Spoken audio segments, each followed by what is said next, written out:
सर्वशक्तिमान परमेश्वर के वचनों के पाठों का संग्रह है।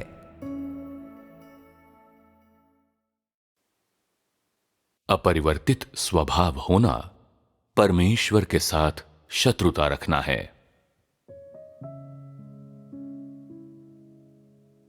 कई हजार सालों की भ्रष्टता के बाद मनुष्य संवेदनहीन और मंदबुद्धि हो गया है।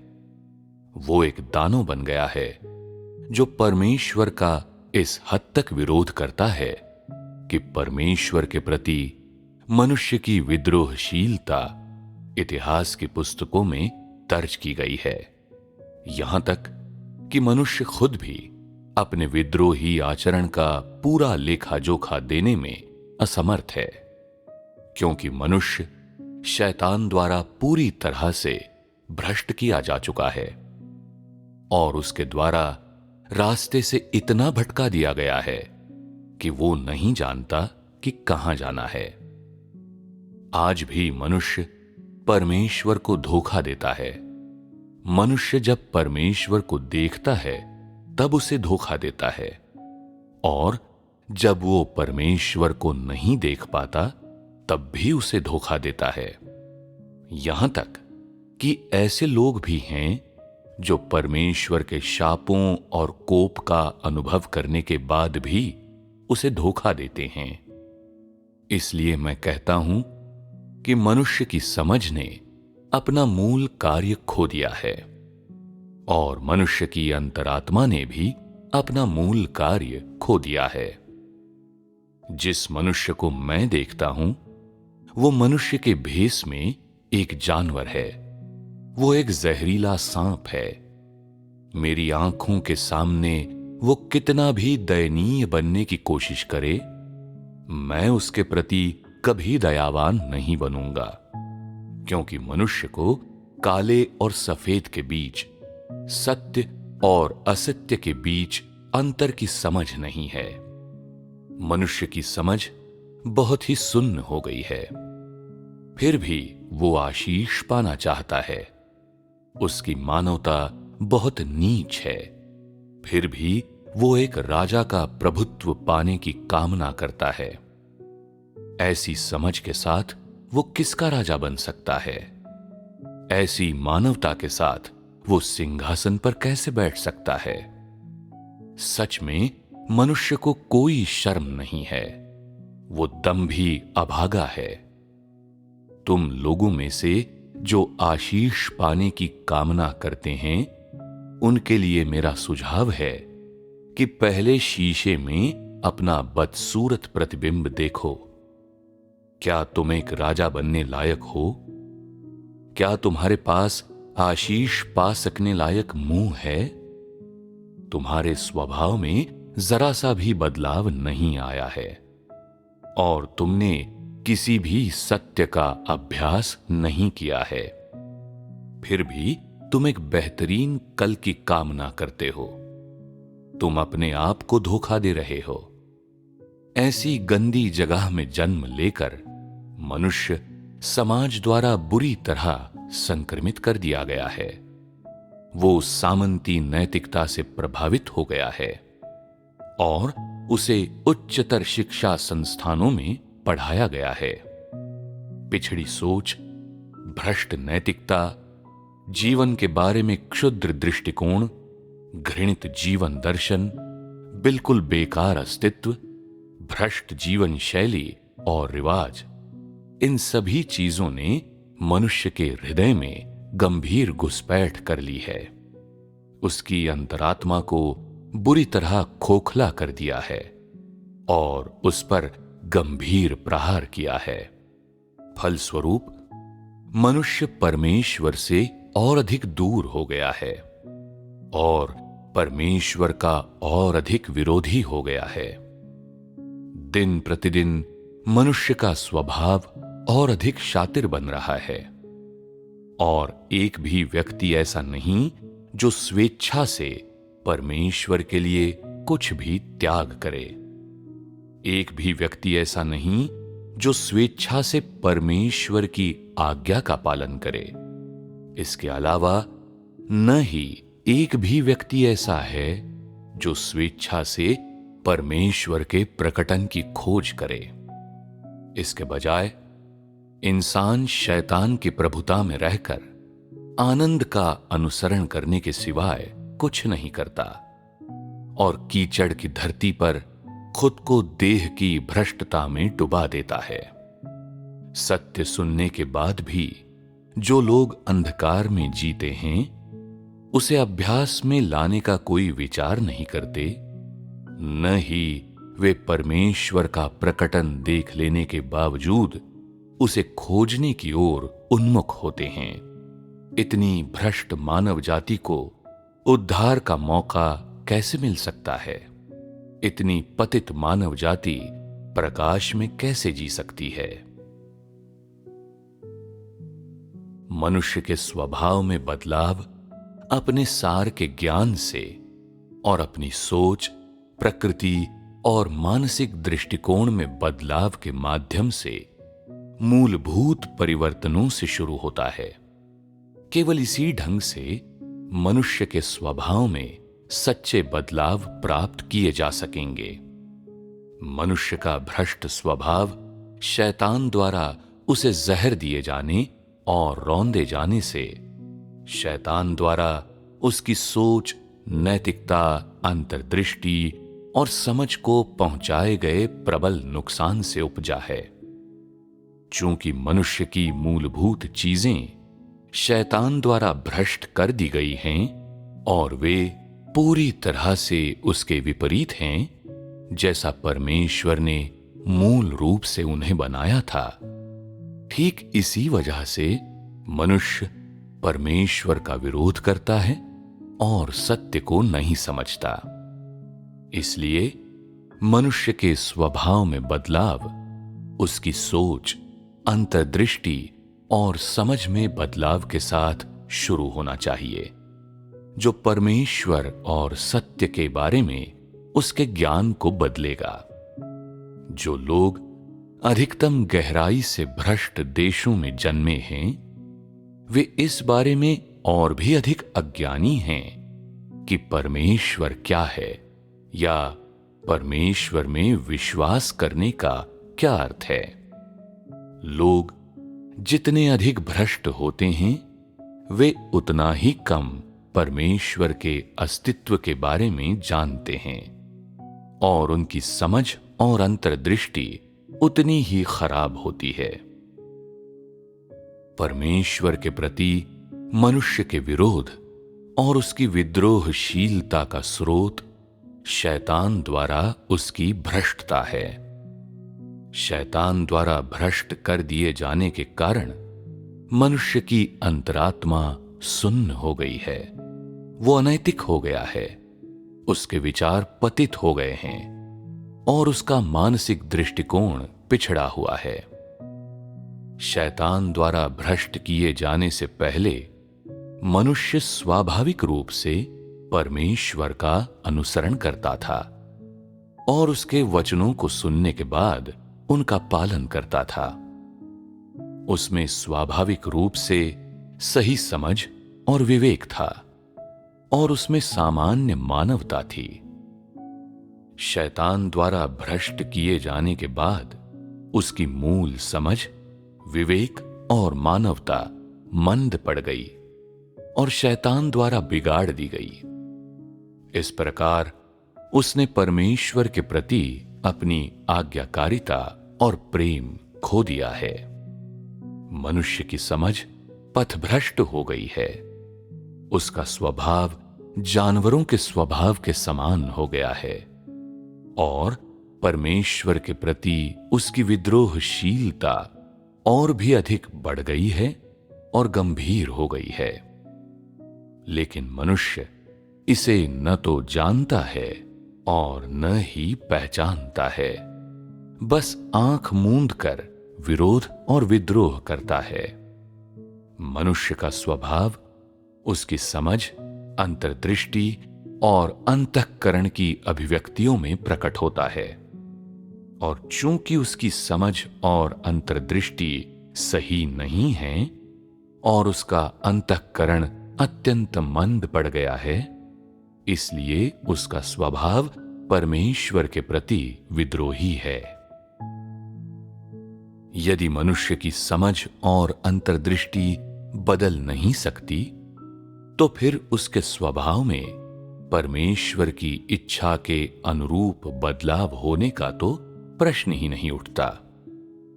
यदि मनुष्य की समझ सही नहीं है, तो वो परमेश्वर की सेवा नहीं कर सकता और वो परमेश्वर द्वारा उपयोग के अयोग्य है। सामान्य समझ का अर्थ है परमेश्वर की आज्ञा का पालन करना और उसके प्रति निष्ठावान होना, परमेश्वर के लिए तरसना, परमेश्वर के प्रति पूर्ण होना और परमेश्वर के प्रति विवेकशील होना। ये परमेश्वर के साथ एक चित्त और एक मन होने को दर्शाता है, जानबूझकर परमेश्वर का विरोध करने को नहीं। पथभ्रष्ट समझ का होना ऐसा नहीं है। चूंकि मनुष्य शैतान द्वारा भ्रष्ट कर दिया गया था, इसलिए उसने परमेश्वर के बारे में धारणाएं बना ली हैं और उसमें परमेश्वर के लिए कोई निष्ठा या तड़प नहीं है। परमेश्वर के प्रति विवेकशीलता की तो बात ही छोड़ो। मनुष्य जानबूझकर परमेश्वर का विरोध करता और उस पर दोष लगाता है, और इसके अलावा यह स्पष्ट रूप से जानते हुए भी कि वो परमेश्वर है, उसकी पीठ पीछे उस पर अपशब्दों की बौछार करता है। मनुष्य स्पष्ट रूप से जानता है कि वो परमेश्वर है, फिर भी उसकी पीठ पीछे उस पर दोष लगाता है। वो परमेश्वर की आज्ञा पालन का कोई इरादा नहीं रखता, बस परमेश्वर से अंधाधुंध मांग और अनुरोध करता रहता है। ऐसे लोग, वे लोग जिनकी समझ भ्रष्ट होती है, अपने घृणित स्वभाव को जानने या अपनी विद्रोहशीलता पर पछतावा करने में अक्षम होते हैं। यदि लोग अपने आप को जानने में सक्षम होते हैं, तो उन्होंने अपनी समझ को थोड़ा सा पुनः प्राप्त कर लिया होता है। परमेश्वर के प्रति अधिक विद्रोही लोग, जो अभी तक अपने आप को नहीं जान पाए, वे उतने ही कम समझदार होते हैं। मनुष्य के भ्रष्ट स्वभाव के प्रकटीकरण का स्रोत उसका मंद अंतःकरण, उसकी दुर्भावनापूर्ण प्रकृति और उसकी विकृत समझ से अधिक किसी में नहीं है। यदि मनुष्य का अंतःकरण और समझ फिर से सामान्य हो पाए, तो फिर वो परमेश्वर के सामने उपयोग करने के योग्य बन जाएगा। ये सिर्फ इसलिए है क्योंकि मनुष्य का अंतःकरण हमेशा सुन्न रहा है और मनुष्य की समझ, जो कभी सही नहीं रही, लगातार इतनी मंद होती जा रही है कि मनुष्य परमेश्वर के प्रति अधिक से अधिक विद्रोही होता जा रहा है, इस हद तक कि उसने यीशु को क्रूस पर चढ़ा दिया और अंत के दिनों के देहधारी परमेश्वर को अपने घर में प्रवेश देने से इनकार करता है और परमेश्वर के देह पर दोष लगाता है और परमेश्वर के देह को तुच्छ समझता है। यदि मनुष्य में थोड़ी सी भी मानवता होती, तो वो परमेश्वर द्वारा धारित देह के साथ इतना निर्मम व्यवहार न करता। यदि उसे थोड़ी सी भी समझ होती, तो वो देहधारी परमेश्वर के देह के साथ अपने व्यवहार में इतना शातिर न होता।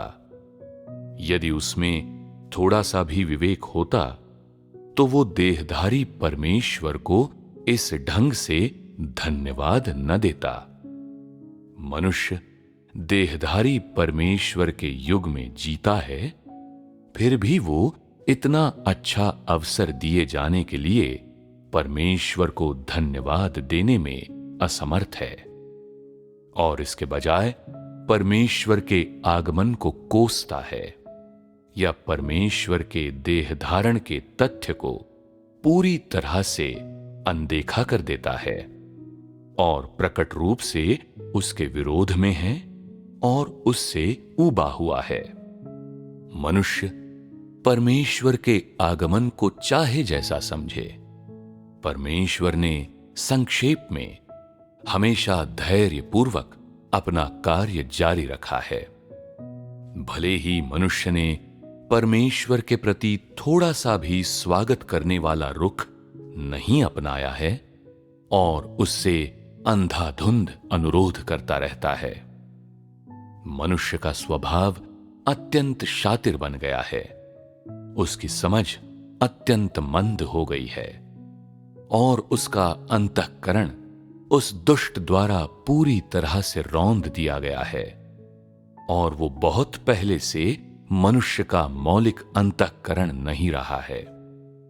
मानव जाति को बहुत अधिक जीवन और अनुग्रह प्रदान करने के लिए मनुष्य देहधारी परमेश्वर का न केवल एहसानमंद नहीं है, बल्कि परमेश्वर द्वारा उसे सत्य दिए जाने पर वो क्रोधित भी हो गया है।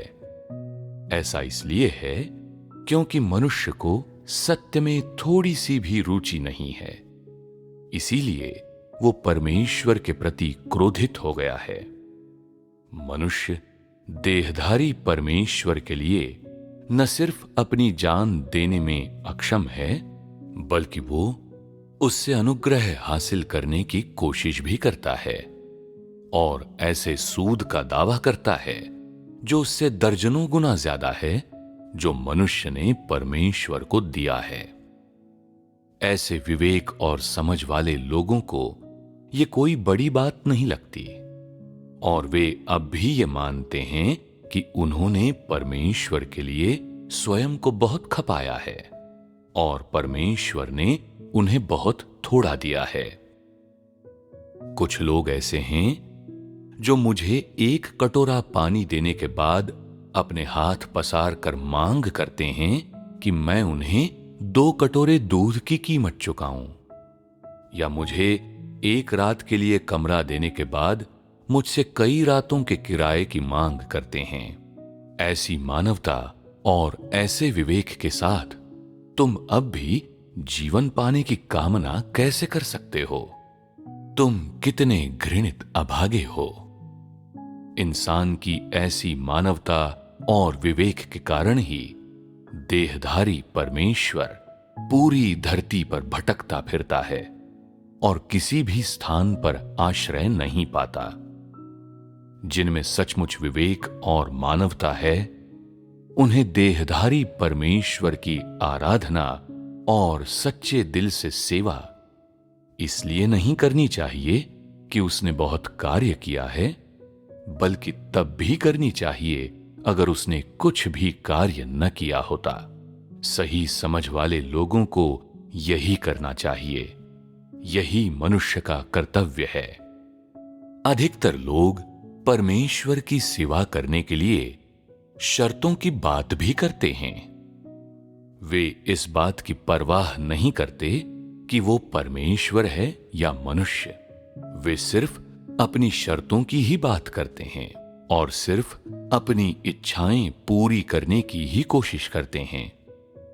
जब तुम लोग मेरे लिए खाना पकाते हो तो तुम सेवा शुल्क की मांग करते हो। जब तुम मेरे लिए भागदौड़ करते हो तो तुम लोग मुझसे भागदौड़ करने का शुल्क मांगते हो। जब तुम मेरे लिए काम करते हो तो काम करने का शुल्क मांगते हो। जब तुम मेरे कपड़े धोते हो तो कपड़े धोने का शुल्क मांगते हो। जब तुम कलीसिया को कुछ प्रदान करते हो तो घाटे से उबरने की लागत मांगते हो। जब तुम बोलते हो तो बोलने का शुल्क मांगते हो। जब तुम पुस्तकें बांटते हो तो वितरण शुल्क मांगते हो। और जब तुम लिखते हो तो लिखने का शुल्क मांगते हो। जिन लोगों से मैं निपटा हूं वे भी मुझसे मुआवजा मांगते हैं, जबकि जिन्हें घर भेज दिया गया है वे अपने नाम के नुकसान की भरपाई मांगते हैं। जो अविवाहित हैं वे दहेज की या अपनी खोई हुई जवानी के लिए मुआवजे की मांग करते हैं। जो मुर्गा काटते हैं वे कसाई के शुल्क की मांग करते हैं। जो खाना पकाते हैं वे पकाने का शुल्क मांगते हैं, और जो सूप बनाते हैं वे उसके लिए भी भुगतान मांगते हैं। ये तुम लोगों की ऊंची और शक्तिशाली मानवता है, और ये तुम लोगों के स्नेही विवेक द्वारा निर्धारित कार्य हैं। तुम लोगों की समझ कहां है? तुम लोगों की मानवता कहां है? मैं तुम लोगों को बता दूं, यदि तुम लोग ऐसे ही करते रहे तो मैं तुम लोगों के मध्य कार्य करना बंद कर दूंगा। मैं मनुष्य के भेष में जंगली जानवरों के झुंड के बीच कार्य नहीं करूंगा। मैं ऐसे समूह के लोगों के लिए दुख नहीं सहूंगा जिनका उजला चेहरा जंगली हृदय को छुपाए हुए है। मैं ऐसे जानवरों के झुंड के लिए कष्ट नहीं झेलूंगा जिनके उद्धार की थोड़ी सी भी संभावना नहीं है। जिस दिन मैं तुम सबसे मुंह मोड़ लूंगा, उसी दिन तुम लोग मर जाओगे। उसी दिन तुम लोगों पर अंधकार छा जाएगा, और उसी दिन प्रकाश द्वारा तुम्हें त्याग दिया जाएगा। मैं तुम लोगों को बता दूं, मैं तुम लोगों जैसे समूह पर कभी दयालु नहीं बनूंगा। ऐसा समूह जो जानवरों से भी बदतर है। मेरे वचनों और कार्यकलापों की सीमाएं हैं, और जैसी तुम लोगों की मानवता और विवेक हैं, उसके चलते मैं और कार्य नहीं करूंगा, क्योंकि तुम लोगों में विवेक की बहुत कमी है। तुम लोगों ने मुझे बहुत अधिक पीड़ा दी है, और तुम लोगों के घृणित व्यवहार से मुझे बहुत घिन आती है। जिन लोगों में मानवता और विवेक की इतनी कमी है, उन्हें उद्धार का अवसर कभी नहीं मिलेगा। मैं ऐसे हृदयहीन और कृतघ्न लोगों को कभी नहीं बचाऊंगा। जब मेरा दिन आएगा, मैं अनंत काल के लिए अवज्ञा की संतानों पर अपनी झुलसाने वाली आग की लपटें बरसाऊंगा, जिन्होंने एक बार मेरे प्रचंड कोप को भड़काया था। मैं ऐसे जानवरों पर अपना अनंत दंड थोप दूंगा, जिन्होंने कभी मुझे अपशब्द कहे थे और मुझे त्याग दिया था। मैं अवज्ञा के पुत्रों को अपने क्रोध की आग में हमेशा के लिए जला दूंगा, जिन्होंने कभी मेरे साथ खाया था और जो मेरे साथ रहे थे, परंतु जिन्होंने मुझ में विश्वास नहीं रखा, जिन्होंने मेरा अपमान किया और मुझे धोखा दिया। मैं उन सबको अपनी सजा का भागी बनाऊंगा, जिन्होंने मेरे क्रोध को भड़काया। मैं उन सभी जानवरों पर अपना संपूर्ण कोप बरसाऊंगा, जिन्होंने कभी मेरे समकक्षों के रूप में मेरी बगल में खड़े होने की कामना की थी, लेकिन मेरी आराधना या मेरा आज्ञा पालन नहीं किया। अपनी जिस छड़ी से मैं मनुष्य को मारता हूं, वो उन जानवरों पर पड़ेगी जिन्होंने कभी मेरी देखभाल और मेरे द्वारा बोले गए रहस्यों का आनंद लिया था, और जिन्होंने कभी मुझसे भौतिक आनंद लेने की कोशिश की थी। मैं ऐसे किसी व्यक्ति को क्षमा नहीं करूंगा जो मेरा स्थान लेने की कोशिश करता है। मैं उनमें से किसी को भी नहीं छोड़ूंगा जो मुझसे खाना और कपड़े हथियाने की कोशिश करते हैं। फिलहाल तुम लोग नुकसान से बचे हुए हो और मुझसे की जाने वाली मांगों में हद से आगे बढ़ते जाते हो। जब कोप का दिन आ जाएगा तो तुम लोग मुझसे और कोई मांग नहीं करोगे। उस समय मैं तुम लोगों को जी भरकर आनंद लेने दूंगा। मैं तुम लोगों के चेहरों को मिट्टी में धंसा दूंगा और तुम लोग दोबारा कभी उठ नहीं पाओगे। देर सबेर मैं तुम सबका ये कर्ज चुका दूंगा, और मुझे आशा है कि तुम लोग धैर्यपूर्वक उस दिन के आने की प्रतीक्षा करोगे। यदि ये घिनौने लोग सच में अपनी असंयमित इच्छाएं एक तरफ रख सकें और परमेश्वर के पास लौट सकें, तो अभी भी उनके पास उद्धार का अवसर है। यदि मनुष्य के पास ऐसा हृदय हो जिसमें सचमुच परमेश्वर के लिए तड़प हो, तो उसे परमेश्वर द्वारा त्यागा नहीं जाएगा। मनुष्य परमेश्वर को पाने में इसलिए असफल नहीं होता कि परमेश्वर के पास भावना है, या इसलिए कि परमेश्वर मनुष्य द्वारा प्राप्त होना नहीं चाहता, बल्कि इसलिए कि मनुष्य परमेश्वर को पाना नहीं चाहता, और इसलिए कि मनुष्य परमेश्वर को तत्काल नहीं खोजता। जो सचमुच परमेश्वर को खोजते हैं, उनमें से कोई परमेश्वर द्वारा शापित कैसे किया जा सकता है? सही समझ और संवेदनशील अंतःकरण रखने वाला कोई व्यक्ति परमेश्वर द्वारा शापित कैसे किया जा सकता है? जो सचमुच परमेश्वर की आराधना और सेवा करता है, उसे परमेश्वर के कोप की आग द्वारा कैसे भस्म किया जा सकता है? जो परमेश्वर की आज्ञा का पालन करने में प्रसन्न रहता है, उसे परमेश्वर के घर से बाहर कैसे निकाला जा सकता है?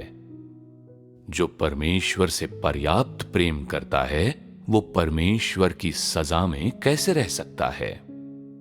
जो परमेश्वर के लिए सब कुछ त्यागने के लिए तैयार है, उसके पास कुछ न बचे, ऐसा कैसे हो सकता है?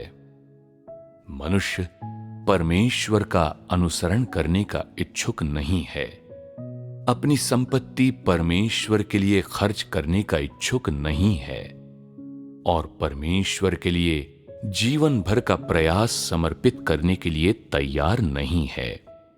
इसके बजाय वो कहता है कि परमेश्वर बहुत दूर चला गया है, कि परमेश्वर के बारे में बहुत कुछ मनुष्य की धारणाओं से मेल नहीं खाता। ऐसी मानवता के साथ पूर्ण प्रयास करने के बावजूद तुम लोग परमेश्वर का अनुमोदन प्राप्त नहीं कर पाओगे, खास तौर से इस तथ्य को देखते हुए कि तुम परमेश्वर को नहीं खोजते। क्या तुम लोग नहीं जानते कि तुम लोग मानव जाति की दोषपूर्ण वस्तुएं हो? क्या तुम नहीं जानते कि तुम लोगों की मानवता से ज्यादा नीच और कोई मानवता नहीं है? क्या तुम लोग नहीं जानते कि तुम लोगों का सम्मान करने के लिए दूसरे तुम्हें क्या कहकर बुलाते हैं? जो लोग सच में परमेश्वर से प्रेम करते हैं, वे तुम लोगों को भेड़िए का पिता, भेड़िए की माता, भेड़िए का पुत्र और भेड़िए का पोता कहते हैं। तुम लोग भेड़िए के वंशज हो, भेड़िए के लोग हो, और तुम लोगों को अपनी पहचान जाननी चाहिए और उसे कभी नहीं भूलना चाहिए। ये मत सोचो कि तुम कोई श्रेष्ठ हस्ती हो। तुम लोग मानव जाति के बीच अमानुषों का सबसे शातिर समूह हो। क्या तुम लोग इसमें से कुछ नहीं जानते? क्या तुम लोगों को पता है कि तुम लोगों के बीच कार्य करके मैंने कितना जोखिम उठाया है? यदि तुम लोगों की समझ दोबारा सामान्य नहीं हो सकती और तुम लोगों का विवेक सामान्य रूप से कार्य नहीं कर सकता, तो फिर तुम लोग कभी भेड़िए का नाम नहीं छोड़ पाओगे। तुम कभी शाप के दिन से नहीं बच पाओगे, कभी अपनी सजा के दिन से नहीं बच पाओगे। तुम लोग हीन जन्मे थे, एक मूल्य रहित वस्तु। तुम प्रकृति से भूखे भेड़ियों का झुंड, मलबे और कचरे का ढेर हो, और तुम लोगों के विपरीत मैं अनुग्रह पाने के लिए तुम लोगों पर कार्य नहीं करता, बल्कि कार्य की आवश्यकता के कारण करता हूं। यदि तुम लोग इसी तरह विद्रोही बने रहे तो मैं अपना कार्य रोक दूंगा। दोबारा कभी तुम लोगों पर कार्य नहीं करूंगा। इसके विपरीत मैं अपना कार्य दूसरे समूह पर स्थानांतरित कर दूंगा जो मुझे प्रसन्न करता है, और इस तरह मैं तुम लोगों को हमेशा के लिए छोड़ दूंगा, क्योंकि मैं उन लोगों को देखने के लिए तैयार नहीं हूं जो मुझसे शत्रुता रखते हैं।